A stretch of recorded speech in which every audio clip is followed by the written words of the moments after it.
예, 지금부터 이 모듈이라고 하는 것에 대해서 알아보겠습니다. 자, 모듈이라고 하는 것은 여러분들이 뭐 이렇게 생각하시면 좋을 것 같아요. 부품? 예, 그런 느낌으로 좀 보시면 좋을 것 같고요. 제가 뭐 여러 차례 말씀을 드렸지만 이 함수라는 것도 일종의 부품으로서 굉장히 중요한 역할을 합니다.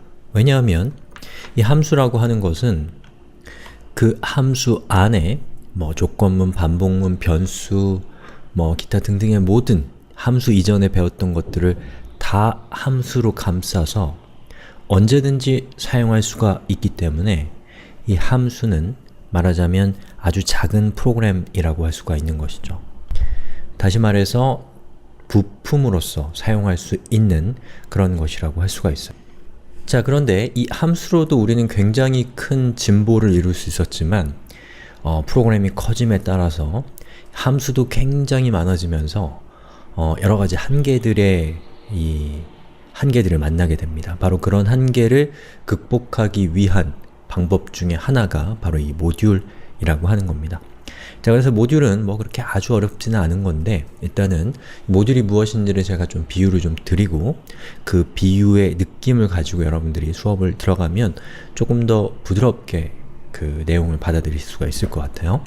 자, 몇 가지 제가 비유를 좀 들어보면 자, 우선 학교가 있을 겁니다. 만약에 여러분이 과외를 한다 라고 한다면 여러분과 그리고 그 과외에 참여하는 학생 그렇게 딱 둘이서 말하자면 하나의 학교라고 할 수가 있는 거죠.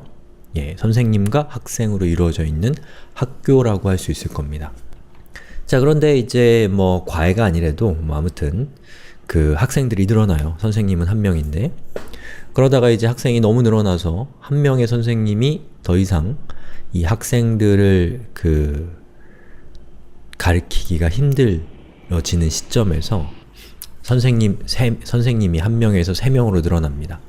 그리고 학생들이 각각의 선생님에 이렇게 붙게 되는데 그때 우리가 이제 뭘 보통 하냐면 제일 먼저 해볼 만한 것은 이제 학생들의 그 수준에 따라서 또 연령대에 따라서 학년이라는 것을 나누는 거죠. 그래서 1학년, 2학년, 3학년으로 구성되어 있는 학교인 거죠. 자, 그런데 이제 학생들이 훨씬 더 많아진 거예요. 예, 한 학년 안에 선생님 혼자서 할 수 없는 상황이 되면 우리는 또 그 학년 안에서 반이라고 하는 것을 나누게 되죠. 1반, 2반, 3반, 4반 이런 식으로요. 자, 그렇게 이 교육이라고 하는 체계는 점점 더 복잡해지게 되는 것이죠.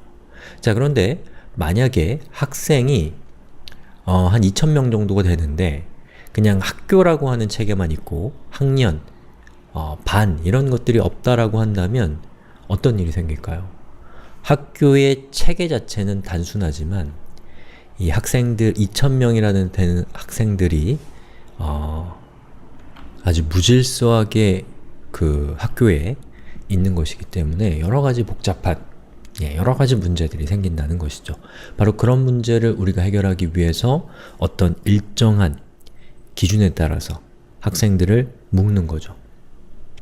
학년 같은 경우는 나이 또는 수준에 따라서 묶는 것이고 그리고 학급, 이 교실이라고 하는 것은 반이라고 하는 것은 뭐 특별한 기준이 있는 게 아니라 그냥 자르는 거죠. 예, 뭐 1번부터 뭐 50번 뭔지 아시죠? 무슨 얘기 하는지.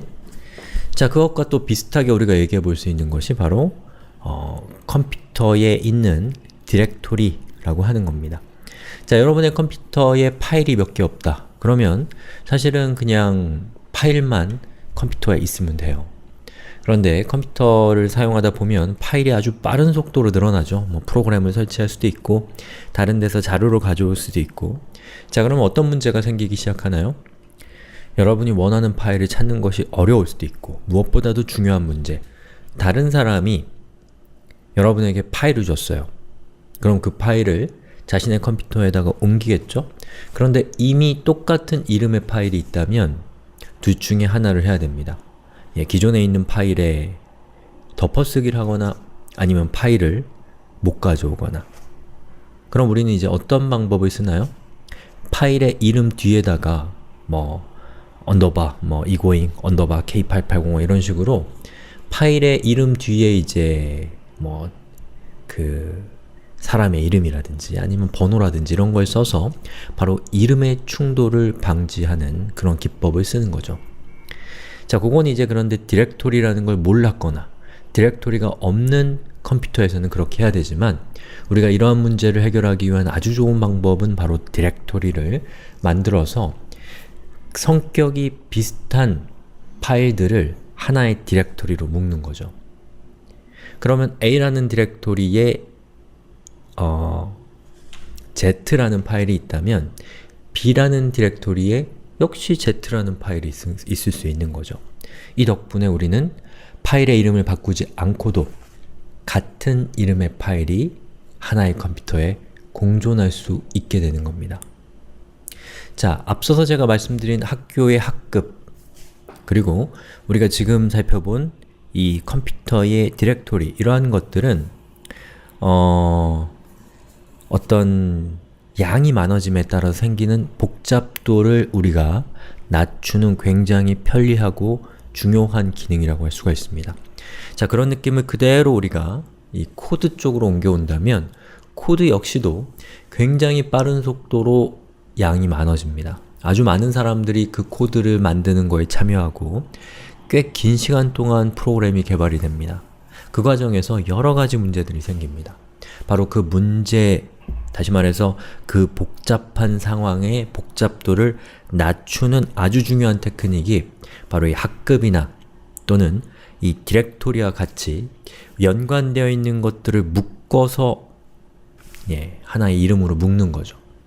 바로 그런 기법이 또 그런 기법의 핵심적인 역할을 하는 것이 이 모듈이라고 하는 겁니다.